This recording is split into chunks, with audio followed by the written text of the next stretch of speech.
Hello అండి. CBSE ఈ సంవత్సరం నిర్వహించబోయేటువంటి 2025 10th అండ్ 12th బోర్డ్ ఎగ్జామినేషన్‌కి సంబంధించినటువంటి ఒక సర్క్యులర్‌ని రిలీజ్ చేసింది. ఇది ఎవరికంటే ముఖ్యంగా ఎవరైతే ఈ సంవత్సరం గానీ, అంతకుముందు కానీ బోర్డ్ ఎగ్జామినేషన్ సెంటర్స్‌ని అలాట్ చేయించుకున్నామో ఆ స్కూల్స్ కోసం అనమాట. ఇప్పుడు మీరు ఒకవేళ 10th క్లాసు కొత్తగా బోర్డ్ ఎగ్జామినేషన్ నిర్వహించబోతుంటే, మీరు ఇంకా సెంటర్స్‌ని అలాట్ చేయించుకోబోతుంటే మీకోసం అనమాట ఈ సర్క్యులరు.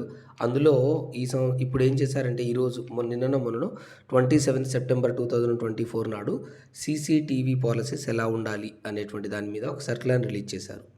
ఓకేనా? అంటే ఆ సెంటర్స్ వాళ్ళు సీసీటీవీ విషయంలో ఎటువంటి జాగ్రత్తలు తీసుకోవాలి, ఎటువంటి సీసీటీవీలని మీరు ఏర్పాటు చేసుకోవాలి, ఈ సీసీ కెమెరాలనేసి చెప్పింది. ఇందులో ముఖ్యంగా మెన్షన్ చేసింది ఏంటంటే లో లైట్, హైలైట్ ఇటువంటి ఏరియాల్లో కెమెరాస్‌ను చాలా పర్ఫెక్ట్‌గా ఫిక్స్ చేయించుకోవాలి. అటువంటి రెజల్యూషన్‌తో సంబంధించినటువంటి అటువంటి ఫీచర్స్‌తో ఉన్నటువంటి కెమెరాస్‌ని అరేంజ్ చేసుకోవాలనేసి క్లియర్‌గా చెప్పింది. ముఖ్యంగా ప్రతి కెమెరా 1080p క్వాలిటీతో ఉండాలని చెప్పడం జరిగింది. ఆ తర్వాత మనం ఈ ఎవరైతే ఇందులో దీనికి సంబంధించినటువంటి వర్క్ చేస్తూ ఉంటారో టెక్నీషియన్స్ వాళ్ళు ఖచ్చితంగా ఉండాలి. వాళ్ళకి ఎలాంటి అర్హతలు ఉండాలి, ఏ టెక్నీషియన్స్ ఉండాలి అనేది అక్కడ క్లియర్‌గా మెన్షన్ చేశారు. ముఖ్యంగా సెంటర్ కోఆర్డినేటర్స్ ఎవరైతే ఉంటారో ప్రిన్సిపల్స్, ఆ తర్వాత ఇన్ఛార్జెస్, ఈ కోఆర్డినేటర్స్ ఎవరైతే ఉంటారో ఔటర్ కోఆర్డినేటర్స్, ఇన్నర్ కోఆర్డినేటర్స్ ఉంటారండి. ఈ కోఆర్డినేటర్స్ అందరూ కలిసి ఏం చేయాలంటే ఈ సీసీటీవీ పాలసీస్ మీద ఈ సర్క్యులర్‌ని చదివి అర్థం చేసుకొని తగిన ఏర్పాట్లు చేయాలన్నమాట.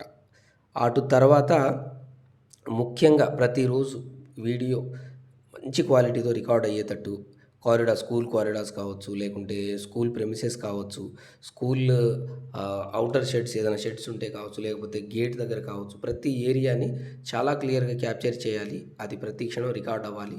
అలాగే ఎప్పటికప్పుడు మానిటర్ చేసుకునేటువంటి ఒక సెంట్రల్ సిస్టమ్‌ని ఏర్పాటు చేసుకోవాలి అనేసి ఇక్కడ చాలామందిని ఇన్వాల్వ్ చేయాలి టెక్నీషియన్స్‌ని అని చాలా క్లియర్‌గా చెప్పింది సిబిఎస్ఈ. కాబట్టి మీరు ఎవరైతే సెంటర్ వాళ్ళు ఉన్నారో ఆల్రెడీ మీకు పంపించే ఉంటుంది సిబిఎస్ఈ సర్క్యులర్ మీ మెయిల్‌కి. ఏంటది, ఏ అనెక్సర్‌ని ఫాలో అవ్వాలి, బోర్డు ఏర్పాట్లు ఎలా చేసుకోవాలి అనేటువంటిది ఒక పీడిఎఫ్ ఫైల్ ఫార్మాట్‌లో పంపించారు. దాన్ని ఒకసారి చదవండి, క్లియర్‌గా అర్థం చేసుకోండి. ఇంకా మీకు ఏదైనా డౌట్స్ ఉంటే అడగండి, చెప్తాను. ఎందుకంటే మా స్కూల్లో కూడా మేము ఈ సిబిఎస్ఈకి సంబంధించిన సెంటర్స్‌ని ఎప్పటినుంచో నడుపుతున్నాము. దీని మీద దృష్టి పెట్టండి. చాలా కేర్ఫుల్‌గా ఉండండి. ఇంకా డౌట్స్ ఉంటే అడగండి. Thank you so much.